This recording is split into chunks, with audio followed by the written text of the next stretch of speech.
کبھی آپ نے یہ سوچا کہ جو دنیا ہمیں نظر آتی ہے کیا وہ واقعی دنیا کی پوری تصویر ہے یا اس تصویر کا محض ایک ہلکا سا خاکہ ہے جسے ہماری آنکھوں، کانوں اور دماغ نے مل کر اتنا قابل برداشت بنا دیا کہ ہم اس میں جینا سیکھ سکیں؟ کیونکہ اگر اصل حقیقت کی پوری روشنی ہماری بینائی پر پڑ جائے تو شاید ہماری ذہنی اسکرین جل جائے اور ہم حیرت کے اندھے پن میں گر جائیں۔ انسان جب یہ سوال اٹھاتا ہے کہ میں جو دیکھتا ہوں وہ کیا ہے، تو وہ دراصل ایک نئے کمرے کا دروازہ کھول دیتا ہے جہاں دیواروں پر لگی تصاویر ہلنے لگتی ہیں اور احساس ہوتا ہے کہ حقیقت تو شاید ان تصویروں کے پیچھے سانس لے رہی ہے۔ گھاس کی مثال لیجیے، جسے ہم بااعتماد سادگی کے ساتھ سبز کہتے ہیں، جیسے سبز اس کی اصل فطرت ہو۔ مگر اگر ہم غور سے دیکھیں تو سبز نہ گھاس کی مستقل صفت ہے، نہ کائنات کی بنیادی حقیقت، بلکہ یہ ہمارے دیدہ و شنیدہ کا وہ رنگین ترجمہ ہے جو ہماری آنکھ کے مخروطی خلیات مخصوص طول موج کے فوٹونز پر رد عمل دے کر دماغ کو ایک نفسیاتی تجربہ فراہم کرتے ہیں، اور یہ تجربہ سبز کہلاتا ہے۔ جبکہ کتے کے بصری نظام میں رنگوں کی تمیز محدود ہونے کے سبب وہی گھاس ایک ماند زردی مائل بھورے یا ہلکے راکھی تاثر میں ڈھل جاتی ہے، اور شہد کی مکھی کے لیے اسی منظر میں الٹرا وائلٹ کے مخفی نقش و نگار ابھر آتے ہیں جن کے ذریعے پھول اسے خاموشی سے راستہ دکھاتے ہیں۔ یوں ایک ہی حقیقت تین مختلف ذہنی ترجموں میں ظاہر ہوتی ہے، تو سوال پیدا ہوتا ہے کہ اصل رنگ کون سا ہے؟ اور شاید جواب یہ ہے کہ اصل رنگ باہر کہیں نہیں، اصل رنگ ہمیشہ کسی بینائی کے اندر جنم لیتا ہے۔ آواز کے معاملے میں بھی یہی کہانی ایک اور لباس پہن کر سامنے آتی ہے، کیونکہ دنیا میں آواز نام کی کوئی چیز بطور شے موجود نہیں، موجود صرف دباؤ کی لہریں ہیں جو ہوا یا پانی یا کسی ٹھوس مادے میں ارتعاش کی صورت سفر کرتی ہیں۔ پھر کان کا نازک ڈھانچہ ان لہروں کو برقی سگنل میں بدلتا ہے اور دماغ انہیں معنی دے کر انہیں دھڑکن، بول، موسیقی یا شور کے تجربے میں ڈھال دیتا ہے۔ انسان کی سماعت تقریباً 20 ہرٹز سے 20,000 ہرٹز تک کے محدود دائرے میں بیدار رہتی ہے۔ اس کے باہر کے آہنگ ہمارے لیے خاموشی کا نام ہے۔ تاہم یہی خاموشی کتوں کے لیے الٹرا ساؤنڈ کی ایک چمکتی دنیا ہے، جہاں سیٹی کی آوازیں کہیں باریکے میں سنائی دیتی ہیں، اور ویل مچھلی کے لیے انہی لہروں کا انتہائی کم فریکوینسی سفر ہزاروں کلومیٹر مسافت پر رفاقت کا پیغام بن جاتا ہے۔ یوں معلوم ہوتا ہے کہ آواز بھی رنگ کی طرح ایک ترجمہ ہے، کوئی مطلق شے نہیں، اور ہماری خاموشی محض ہماری کم سماعت کا دوسرا نام ہے۔ چھونے کی حس پر بھی ذرا ٹھہر کر دیکھیے۔ ہاتھ جب میز سے لگتا ہے تو جو مضبوطی اور ٹھوس پن محسوس ہوتا ہے وہ حقیقت میں ایٹمی سطح پر الیکٹران بادلوں کے باہمی برقی دھکے ہیں۔ ذرات ایک دوسرے میں پیوست نہیں ہوتے، لمس کے پردے کے پیچھے قوتوں کا ایک نفیس رقص جاری ہوتا ہے جسے اعصاب ریڈیبل بناتے ہیں اور دماغ اسے ٹھوس کے معنی عطا کرتا ہے۔ اس دریافت کے بعد انسان کو احساس ہوتا ہے کہ مادہ جیسی بنیادی دکھائی دینے والی چیز بھی اپنے اندر خلا کی فراوانی رکھتی ہے، کوئی 90% نہیں بلکہ تقریباً مکمل خلا، جس میں توانائی اور امکان کے سراپے لہراتے ہیں۔ اس لیے جو ٹھوس ہمیں محفوظ رکھتا ہے وہ بھی ایک قابل اعتماد وہم ہے جس پر زندگی کی عمارت کھڑی ہے۔ یہاں سے ایک بڑا سوال ابھرتا ہے کہ ہم اس خاص انداز میں دنیا کو کیوں دیکھتے ہیں؟ ہماری آنکھیں کیوں صرف مری روشنی کے ایک تنگ حصے پر قابض ہیں؟ ہمارے کان کیوں صرف چند فریکوینسیوں پر بھروسہ کرتے ہیں؟ ہماری جلد کیوں مخصوص فشار پر جواب دیتی ہے؟ اور ہماری ناک کیوں کچھ سمیلوں کو کھانے اور کچھ کو زہر کے تصور سے ملاتی ہے؟ اس کا ایک سائنسی جواب یہ ہے کہ ارتقاء نے انسانی حواس کو ایسے سانچے میں ڈھالا جو بقا کے لیے کافی تھے، یعنی جنگل کے سایوں میں خطرے کی ہلکی جنبش دیکھ سکنا، رات کی خاموشی میں درندے کی دبے قدموں کی چاپ سن لینا، پھل کے رنگ سے پکنے یا سڑنے میں فرق کر پانا، اور آگ کے لمس سے بچاؤ کی فوری خبر پا لینا۔ اس سے زیادہ کی وسعت شاید اس زمانے کی ضروریات میں شامل نہ تھی، اس لیے فطرت نے ہمارے اندر ایک کام چلاؤ انٹرفیس نصب کیا جو کم خرچ بالانشین کی طرح ہمیں زندگی کے بنیادی امتحانوں سے گزار دیتا ہے۔ مگر یہی جگہ وہ دہلیز ہے جہاں ہڈن ورلڈز کا دروازہ کھلتا ہے، کیونکہ اگر ہماری صلاحیت محدود ہے تو اس کا مطلب یہ ہوا کہ ہمارے ارد گرد اور ہمارے اندر ایسے جہان آباد ہیں جنہیں ہم براہ راست نہیں دیکھتے۔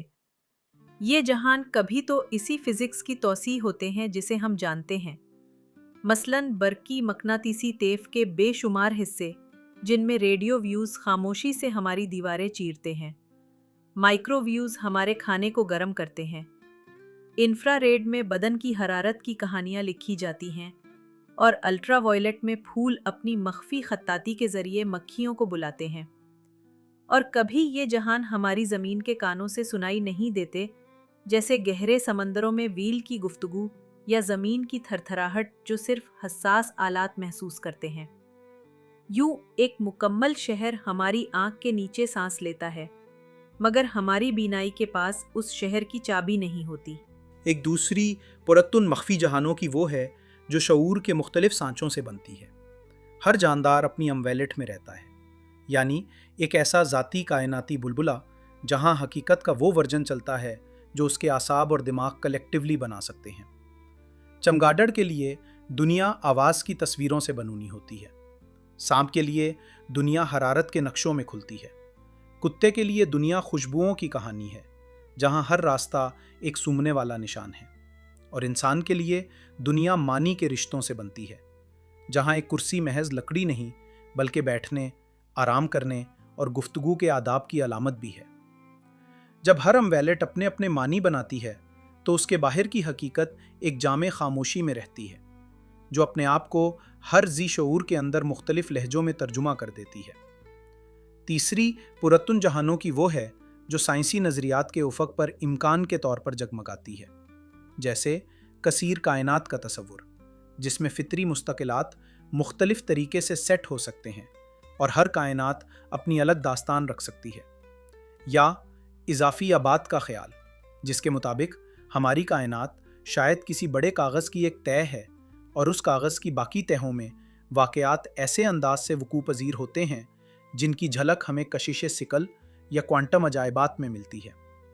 اور پھر یہ سوال بھی کہ کیا ہم کسی عظیم تر سیمولیشنل سطح کا حصہ ہیں جہاں قوانین بنیادی نہیں بلکہ کسی اور گہری منطق کی اوٹ ہیں۔ یہ سب خیالات اگرچہ ابھی حتمی ثبوت کے بغیر ہیں، مگر ہماری عقل کو یہ یاد دلاتے رہتے ہیں کہ پردے واقعی موجود ہیں اور ہر پردے کے پیچھے ایک نیا حال ہے۔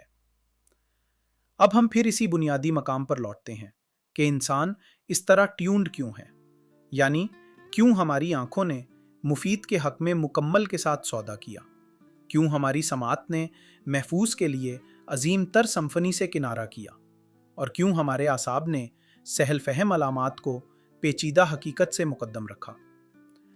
اس کی ایک وجہ یہ سمجھ آتی ہے کہ زندگی کی دوڑ میں رفتار اور کفایت شعاری اکثر صداقت پر بھاری پڑتی ہے۔ وہ ذہن جو ہر پتھر کے ایٹموں کی خالی جگہ کا حساب لگائے گا شاید قدم کہیں رکھ ہی نہ سکے، اور وہ سماعت جو ہر فریکوینسی کی خبر رکھے گی شاید درندے کی چاپ میں فرق نہ کر پائے۔ اس لیے فطرت نے ایک توازن قائم کیا جہاں محدودیت خود ایک حکمت بن گئی اور انسان کو ایک ایسا نقش دیا گیا جو بقا کی ضمانت بن سکے۔ مگر اس نقش کے کناروں پر ایک عجیب سی پیاس بھی لکھ دی گئی جسے ہم تجسس کہتے ہیں۔ یہی تجسس آلات ایجاد کرتا ہے، نظریات بن دیتا ہے اور انسان کو اپنی حد سے باہر دیکھنے کا حوصلہ دیتا ہے۔ گویا ہماری ٹیوننگ میں ایک خفیہ دروازہ رکھا گیا جو صحیح لمحے پر کھلتا ہے اور ہم نئے آسمان دیکھ لیتے ہیں۔ یہیں سے انسان کے دل میں ایک اور خیال سانس لیتا ہے کہ اگر ہماری دنیا ایک انٹرفیس ہے تو کیا اس انٹرفیس کے پیچھے کوڈ بھی ہے؟ اور اگر کوڈ ہے تو کیا اس کوڈ کی سنٹیکس کسی ذہن نے لکھی ہے یا محض اندھی ریاضی نے؟ اگر قوانین اتنے نفیس ہیں کہ ستارے بنتے ہیں، ستاروں میں بھٹی جلتی ہے، بھٹی میں کاربن اور آکسیجن جنم لیتے ہیں، پھر انہی عناصر سے زندگی کے پیچیدہ پروٹین بنتے ہیں اور انہی پروٹینوں کے رقص سے شعور کی لو اٹھتی ہے جو خود قوانین پر سوال اٹھاتی ہے، تو کیا یہ سارا تسلسل صرف اتفاق ہے یا عکسی موضوع ترتیب کا نتیجہ ہے؟ یہ وہ نکڑ ہے جہاں فلسفہ، سائنس اور روحانیت ایک دوسرے کو چپ چاپ سلام کرتے ہیں اور انسان کو اجازت دیتے ہیں کہ وہ اگلا سوال رکھے۔ اس سوال سے پہلے ایک اور جھانکی دیکھ لیجئے تاکہ داستان مکمل لگے۔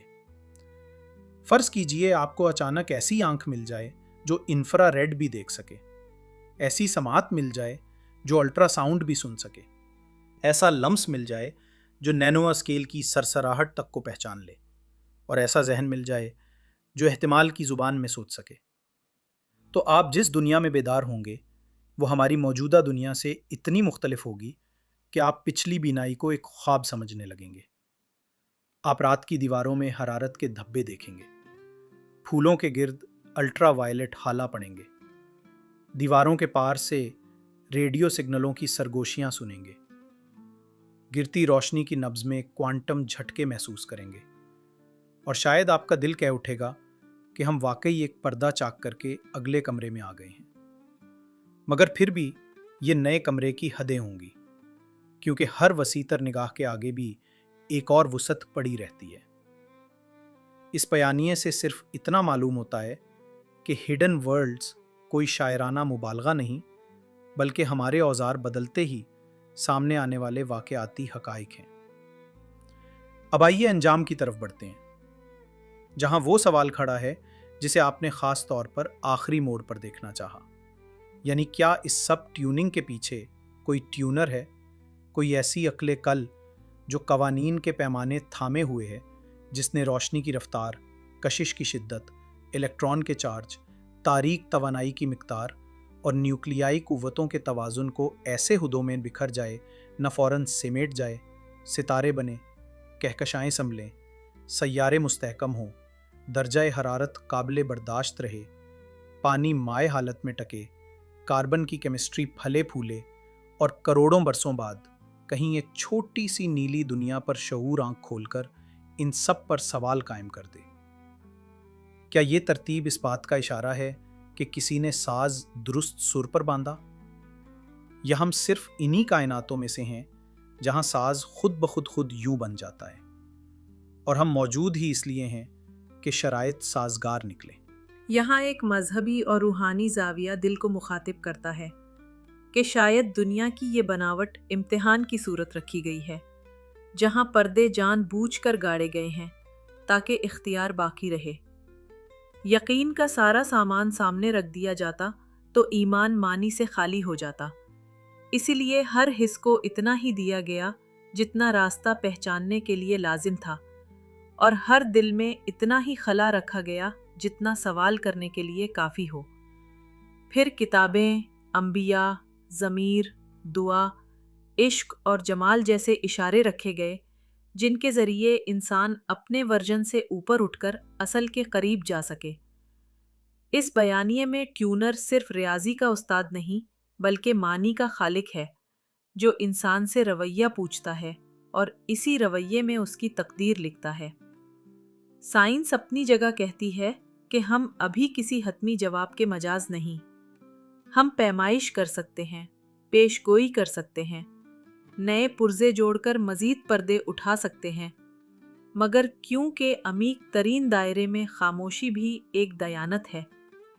روحانیت اپنی جگہ کہتی ہے کہ جو معنی تم ڈھونڈ رہے ہو وہ محض ذرات کے رقص میں نہیں، ذرات کے پیچھے ارادے میں ہے، اور ارادے کی کھڑکی دل کے اندر کھلتی ہے، جہاں تم صداقت، رحمت، عدل اور حسن کو ایک ساتھ محسوس کرتے ہو۔ فلسفہ اپنی جگہ کہتا ہے کہ عقل سوال کا دروازہ ہے مگر منزل کا نام نہیں۔ منزل اس آگہی کا نام ہے جو عقل سے آگے جا کر بھی عقل کی بے ادبی نہیں کرتی۔ تو کیا واقعی کوئی ٹیونر ہے جس نے ہمیں اس طرح ٹیونڈ کیا کہ ہم زندہ بھی رہیں، سوال بھی کریں، حد سے باہر بھی جھانکیں، اور پھر بھی پوری حقیقت ایک دم ہاتھ نہ آئے تاکہ سفر جاری رہے؟ یا یہ سب کائناتی اتفاق ہے جس میں معنی ہم خود گھڑ لیتے ہیں، اور جنہیں ہم حسن سمجھتے ہیں وہ ہماری ذہنی تعمیر کا عکس ہے؟ یہ فیصلہ شاید ہر انسان اپنی اپنی زندگی میں کرتا ہے۔ کوئی لیبارٹری میں جا کر اپنے ایمان کو اور گہرا کرتا ہے، کوئی مسجد میں سر رکھ کر اپنی عقل کو اور روشن کرتا ہے، کوئی دونوں راستوں سے ایک ساتھ چلتا ہے اور کہتا ہے کہ روشنی ایک ہی ہے، کھڑکیاں مختلف ہیں۔ اب سوال آپ کے سامنے رکھا ہے تاکہ داستان سینوں میں گونجتی رہے۔ اگر واقعی کوئی ٹیونر ہے تو کیا وہ آپ کو ابھی سن رہا ہے جب آپ یہ سن رہے ہیں؟ اور اگر وہ سن رہا ہے تو کیا آپ بھی اس کی طرف کوئی ایسا جواب بھیج رہے ہیں جو آپ کے اور اس کی حقیقت کے درمیان آخری پردہ ہٹا دے؟ اپنی سوچ ہمارے ساتھ بانٹیے، کامنٹ کریں۔ اگر اچھا لگا تو لائک اور شیئر ضرور کریں، اور حقیقت کے اگلے پردے کے لیے روانی کو سبسکرائب کریں۔